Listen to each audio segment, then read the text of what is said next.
The twin suns of Alaris Prime dipped below the horizon, staining the sky with molten gold as dignitaries from across the galaxy filed into the council spire. Silks and exo-armors rustled in equal measure. The Galactic Council's Hall of Accord shimmered with diplomatic grandeur, the air thick with tension, perfume, and subtle malice. Peace was always a fragile spectacle. No one expected Earth to send anyone of note. Their seat on the council had long been ceremonial, a token for a dying planet on the edge of irrelevance. Yet when Captain Elias Vane stepped onto the dais, he did so with the calm of someone unaware he was walking into a trap. He didn't look like a diplomat. Battle-worn armor clung to him like a second skin, dulled from desert campaigns and border skirmishes. A glowing blue core pulsed at his chest, standard issue for a recon captain, but conspicuously out of place among the jeweled robes and drifting robes of the galaxy's elite. His presence drew chuckles from the sidelines, murmurs like insects crawling beneath the formalities. King Vorax of the Thalari Dominion rose next. His six-fingered hands spread wide in mock generosity, the metal crown arching like horns above his bald head. He gestured toward Elias with exaggerated gravity. In the spirit of unity, he began, voice syruped with sarcasm, I bestow upon our noble brother from Earth a most precious gift, my daughter, Princess Kalira, to seal the bond between our peoples. The hall fell silent, then exploded into laughter. Not polite chuckles, but the guttural amusement of nobles watching a street brawl. Vane's jaw tightened, but he remained silent. Not because he accepted, he hadn't been given the chance to, but because something flickered in the corner of his eye. She entered without fanfare. The crowd's laughter faltered. Kalira was not what they expected. She was tall, alien, unmistakably regal even in exile. Her skin shimmered like polished obsidian tinged with sapphire, and her eyes, silver-laced and depthless, did not seek approval.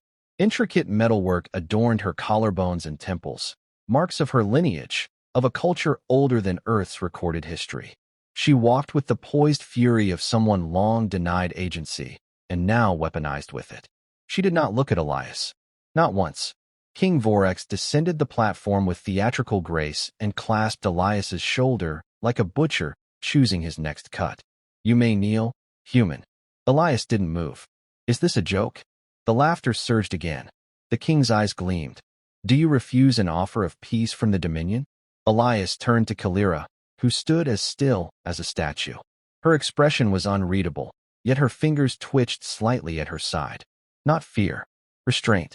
He swallowed the acid rising in his throat. This wasn't about marriage. It was humiliation dressed in ritual. An insult that couldn't be refused without igniting political fallout.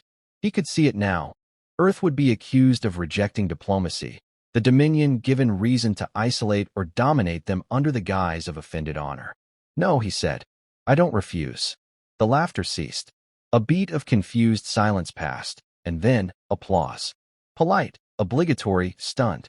Later, in the sanctum beneath the council hall, the ceremony concluded with binding rites etched into quantum parchment. Elias stood beside Kalira as the officiant murmured the oaths. He caught her profile in the low light. Fierce, proud, untouched by the mockery that had polluted the hall above. When the rite concluded and the chamber cleared, only then did she speak. You should have said no. Her voice was smooth, edged with something older than anger. He met her gaze. I didn't do it for your father, he said, and I sure as hell didn't do it for the council. She regarded him with a tilt of her head. Then why? Because I don't believe in letting them win. That earned the smallest twitch at the corner of her lips. Not a smile, but something almost human. Almost. Their transport awaited them in the docking bay, a military-grade cruiser half buried under ceremonial flags. The crew avoided eye contact. No one wanted to speak to the man who'd been married to a political landmine, nor the woman who had been thrown away like spoiled tribute. They sat opposite each other in the ship's narrow cabin. Kalira removed her shoulder guard slowly, each motion precise. Elias watched her, trying to find an angle into this bizarre alliance. She finally spoke without looking at him. I was not always unwanted. I didn't think you were. My mother died in exile. I was 3. My father raised me among vipers who wore crowns. They taught me to be beautiful, silent, and disposable. I was good at only 2 of those things. He leaned forward slightly. You don't seem disposable. I was born under a cursed star. Or so the court whispers. It doesn't matter. Prophecy, politics, it all amounts to the same thing. Fear. He nodded, then paused. What are you afraid of? She met his eyes directly for the first time. That this union will bind me tighter than my prison. He thought about that, about the chains one chooses and those forced upon them. Then maybe we break it together. She said nothing, but her eyes lingered on him longer than before. The cruiser hummed as it broke orbit. Outside, the stars wheeled silently. He had expected many things when he joined the Earth Coalition: skirmishes, treaties, maybe even death. But never this. Not an alien bride. Not a war wrapped in silk and rings. Not the feeling, strange and persistent, that this was only the beginning. As Alaris Prime shrank into a blue speck behind them, Elias Vane and Kalira sat locked in a silence neither could decipher. But something had shifted. Not trust. Not yet. But the barest suggestion that alliance was not impossible. Even between a human soldier and a discarded princess. The stars ahead waited. And someone, somewhere, was already plotting their failure. The hum of the ship was constant. A low, mechanical breath that filled the silence between them. Elias sat alone in the command chamber, gazing at the endless sprawl of stars streaking past the viewport. Somewhere behind him, Kalira paced. He could hear the soft chime of her jewelry, the rustle of layered fabric and leather as she moved like a caged animal. They had been traveling for 3 days. Neither of them spoke much. It wasn't anger. It was something heavier, like a ceasefire between strangers who shared a battlefield but not a cause. When she finally entered the chamber, she didn't ask permission. She didn't need to. She moved with a sovereignty that wasn't learned. It was embedded. She paused by the navigation console, examining the projected flight map. You're headed to the outer rim, she said. Why? Orders, Elias replied without turning. Apparently, Earth Command wants me out of sight until the press cycle dies down. Kalira scoffed softly. So they're ashamed of their new alliance. He glanced over his shoulder. No, they're afraid of it. Her expression didn't change, but the corner of her mouth twitched. Amusement, maybe, or recognition. They're not wrong, she murmured. My father never gives away anything unless it poisons the hand that receives it. He leaned back in the pilot's chair, arms crossed. Then what does that make you? A weapon, she said without hesitation. One he believes you won't know how to use. Silence fell again. This time it lingered longer, less hostile, more uncertain. A warning siren cut through the quiet, subtle but insistent. Elias swiveled to the controls, frowning at the blinking diagnostics. Secondary power loop just dropped by 10%, he muttered. Kalira moved beside him, her gaze scanning the display. That's sabotage. He looked at her. You sure? She pointed. That degradation isn't natural. Someone cut the redundancy channel. Small enough not to trip the alarm, but over time, it'll bleed your systems. Elias didn't ask how she knew. He simply stood and grabbed his sidearm. Stay here, he said. I'll come with you. You're not trained for. She gave him a look that would have melted hull plating. I was trained to survive court assassins since I could walk. I'll be more useful than you think. He didn't argue again. Together they moved through the narrow service corridors, where light flickered and shadows clung to the walls like smoke. Elias moved ahead, weapon ready. Kalira followed without hesitation, her steps soundless, her eyes sharp. They found the damage in a power junction tucked behind the crew quarters. The casing had been removed with precision. No signs of brute force. Whoever had done this knew the ship. Elias knelt to inspect it. This wasn't just sabotage. It was meant to kill us in stages. Overheat the engine, drain life support, crash us into a sun and call it an accident. Kalira crouched beside him. This is my father's way. Not direct murder, but inevitability. He met her eyes. You expected this. I expected worse.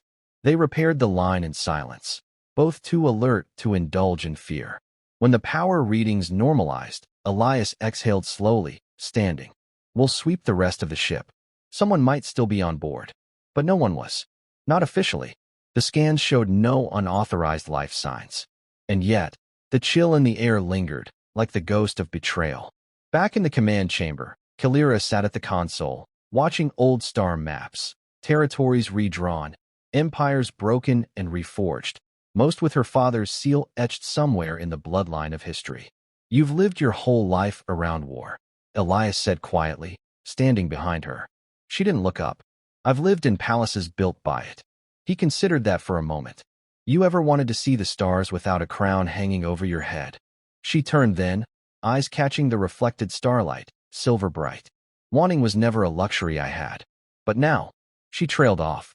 Something like doubt flickered across her features. I'm not who they say I am, she continued. I'm not docile. I'm not cursed. I'm not broken. I don't think you are. You don't know me. Not yet. They sat in silence again, but it felt different now. Not peace, not friendship, but the first fragile thread of something unspoken, stretching between them. That night, Elias dreamt of flames. Not the chaos of war, but controlled fire. A forge, hot and steady, shaping something new from broken metal. He awoke with a start, and for a moment, didn't remember where he was. Kalira stood in the doorway. You dream loudly, she said. He blinked, rubbing the sleep from his eyes. You're not supposed to be in here. She shrugged. There are no guards. No court. No watchers. You're not my jailer.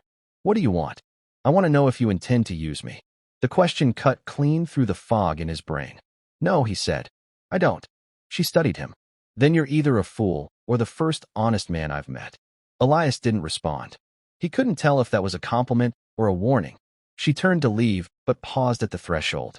I don't know what's coming next. But whatever it is, I don't want to face it alone. He looked at her. Then don't. The door closed behind her with a soft hiss, leaving Elias alone again. But the silence no longer felt like isolation. Something had shifted between them. Uncertain, fragile, real. Not love. Not yet. But perhaps a kind of understanding that only those who'd been used as pawns could share. Outside, the stars burned on. Their journey was far from over. The planet Viral was not on any official navigational charts, which made it the perfect place to hide, or to strike from. Nestled on the edge of the neutral zones, it was a scarred world of volcanic rock and acid seas, with no allegiance and fewer laws. Elias had only been once, years ago, when he was still green and foolish enough to think war had rules. He hadn't expected to return. He certainly hadn't expected to bring a princess with him. The cruiser touched down on a rust-colored plateau as sulphurous clouds coiled overhead. Kalira stood at the observation window, arms folded, eyes narrowed. This is where you take me to die? She asked, not entirely joking. Elias chuckled. Not today. We're meeting someone who can help us. A friend. Sort of. Kalira turned to him. You have a lot of sort of allies. Welcome to human diplomacy. They disembarked with minimal ceremony. The air outside was thick, acrid, but breathable. Jagged black formations jutted from the ground like broken blades. In the distance, a cluster of buildings crouched beneath a dome of flickering energy. Smoke rose from the towers, industrial, unclean, but alive. A figure waited at the gate, broad-shouldered, armored in patchwork metal, and grinning like a shark. Vane, the man said, voice rough as gravel. Still dragging your ghosts through the mud? I see. Roth, Elias replied. Still pretending you're not a smuggler. I don't pretend anymore. Roth's eyes slid to Kalira. And this must be the infamous bride. You're prettier than I expected. And less dead. Kalira raised a brow. I'm full of surprises. Roth gave a low whistle. She's sharp. I like her. Try anything, and you'll lose a limb, Elias warned. Relax, Captain. I'm reformed. Mostly. Inside the compound, the air cleared marginally. Roth led them through corridors of retooled metal, past mercenaries and machines, into a cramped chamber filled with monitors and relics from half a dozen civilizations. The hum of active surveillance pulsed beneath their feet. We've been tracking Dominion movement, Roth explained, gesturing to a star map that flickered with red lines and rotating data. Your little marriage stunt made ripples. Vorex is mobilizing his eastern fleets. Quietly, but not quietly enough. Kalira stepped forward. He wants to trigger conflict without drawing blame. Exactly, Roth said. He sends a few ships to protect his interests. Maybe one strays into Earth territory. Earth responds.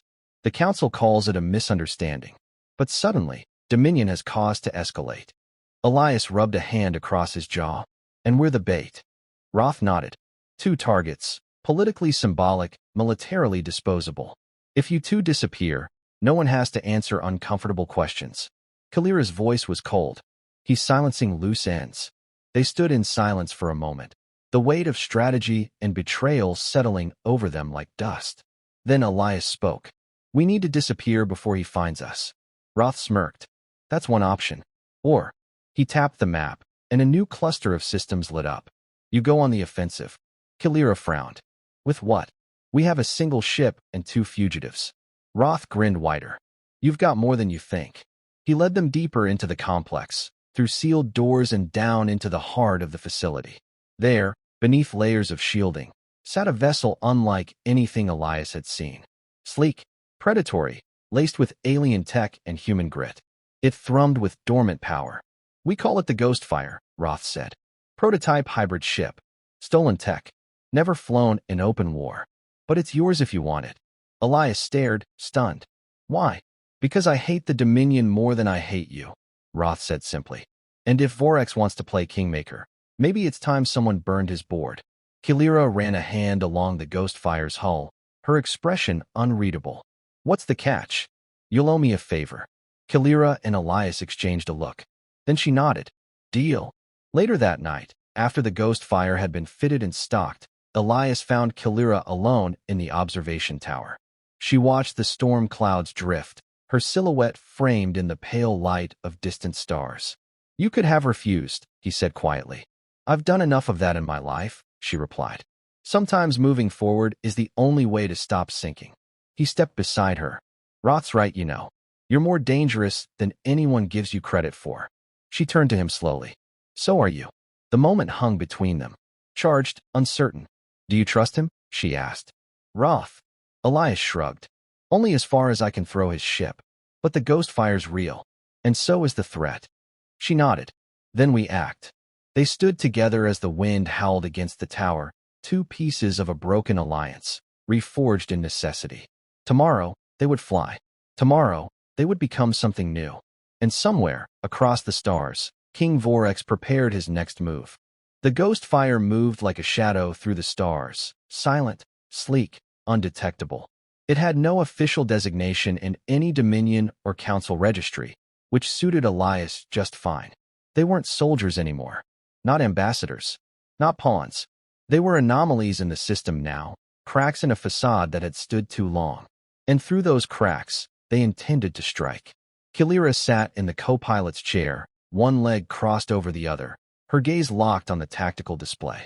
Her hair had been pulled back, her ceremonial circlet discarded days ago. She wore a flight harness now, dark leather molded to her form, her body language coiled, deliberate. No longer a discarded heir. No longer a symbol. A weapon awakening. Elias had stopped trying to anticipate her moods. She said little, but every glance carried weight. Every silence had texture. They worked efficiently, rhythmically. 2 halves of a machine that neither fully understood but both needed to keep running. We're approaching the coordinates Roth gave us, Kalira said, her voice even. Dominion Outpost, Class 7. Minimal defense, critical data relay. Vulnerable. He nodded. Perfect. The plan was simple. Slip in undetected, extract comms data on fleet movements, and disappear before reinforcements arrived. It would be their first act of resistance.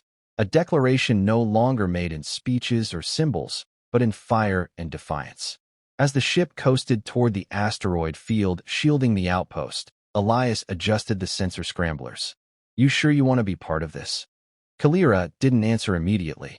She looked out at the stars, the outpost slowly coming into view, an ugly metal crucible embedded in ice and stone. Yes, she said, because if I let them dictate my purpose again, I may as well have stayed in that palace. He gave a small nod, then stood. I'll gear up. You take helm. She slid into the pilot's seat with quiet confidence. As he left, she placed her hands on the controls and exhaled slowly. She didn't need to be told how high the stakes were. Her father's empire was a leviathan, bloated by conquest, oiled by lies. But like all bloated things, it had grown sluggish, vulnerable. A precise cut in the right place could spill its insides across the stars. Elias returned in full combat armor, pulse rifle slung across his chest, visor linked to the ship's HUD. We drop in 2, she said. Hull temperature sync set. They won't see us until we're breathing on their necks. He smirked. Told you we made a good team. Kalira didn't smile, but her voice warmed. Let's see if we survive first. The Ghostfire detached a cloaked pod and ejected it into the void. Inside, silence reigned. Elias crouched beside Kalira in the narrow capsule, heart pounding as the distance to the station shrank. Her fingers brushed the side of his gauntlet as the landing clamps engaged. When the pod latched onto the underbelly of the outpost, Elias was the first to breach. A silent cut through the lower hatch, then movement, efficient, quiet, brutal. They moved through the halls like phantoms, disabling guards with neural shocks and ion bolts. Kalira was clinical, swift, deadly. They reached the data core within minutes. Elias tapped into the mainframe, fingers flying over the interface. Transmitting logs now. Locations, fleet codes, ship registries. Kalira stood watch, eyes on the corridor. Make it fast. We have 2 patrols looping back. A new file opened on the screen.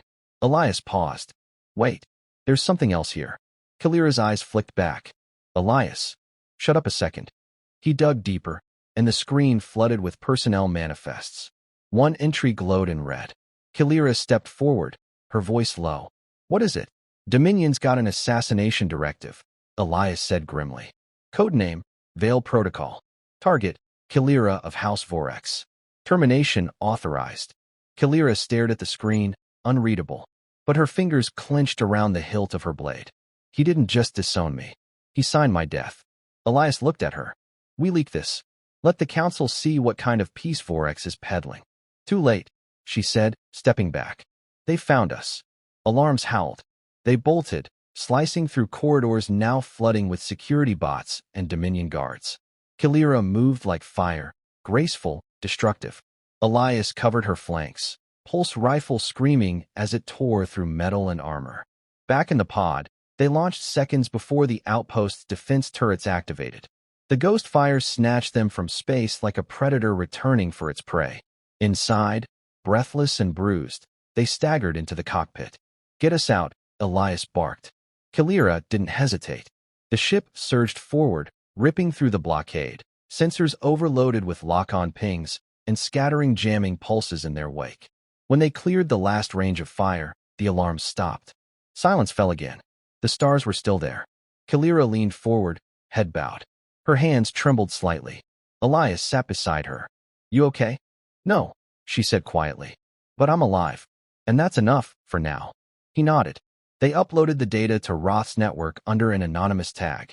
Within hours, Dominion protocols were exposed across Black channels, leaking into council forums and newsnets.